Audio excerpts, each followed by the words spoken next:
नमस्कार.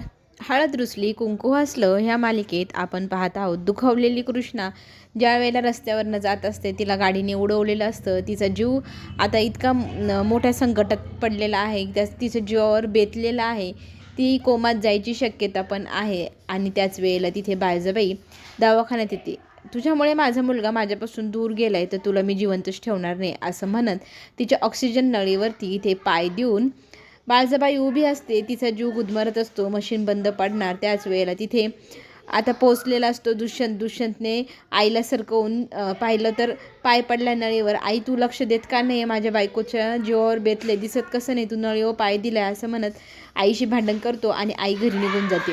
इथे तोही देवाकडे प्रार्थना करायला आता मंदिरात पोचलाय. मी माझ्या कृष्णासाठी काहीही तप करायला तयार आहे. गुरुजींनी सांगितलेलं व्रत जरा कठीण आहे, पण ते व्रत करायला त्या दुष्यंत तयार एका पायावर आहे. तर हे व्रत इतकं कठीण बायकोसाठी करायला माझा मुलगा तयार झाला आहे, म्हणजे माझ्या मुलाला ती किती आवडायला लागली आहे. तिच्यामुळे माझं ह्या घरातलं स्थान संकटात पडू शकतं, याची जाणीव इथे बाळजाबाईला झालेली आहे.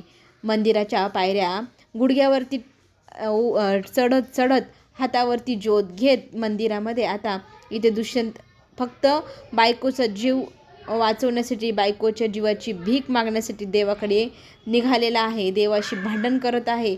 आता हे सत्य ज्या वेळेला बाळजाबाईला कळलेलं आहे, त्यावेळेला बाळजाबाई म्हणते, मला आता ह्या कृष्णापासून कसंही सुटकारा करून घ्यावीच लागेल, नाही तर माझा मुलगा कायमचा मला सोडून जाईल. माझ्या घरातली ही सत्ता, हे वैभव, हे सगळं काही त्या कृष्णाच्या हातात जाईल आणि मी काय करणार मग. त्याच्यासाठी आता बाळजाबाई जोराने प्रयत्न करणार कृष्णाचा जीव घेण्यासाठी.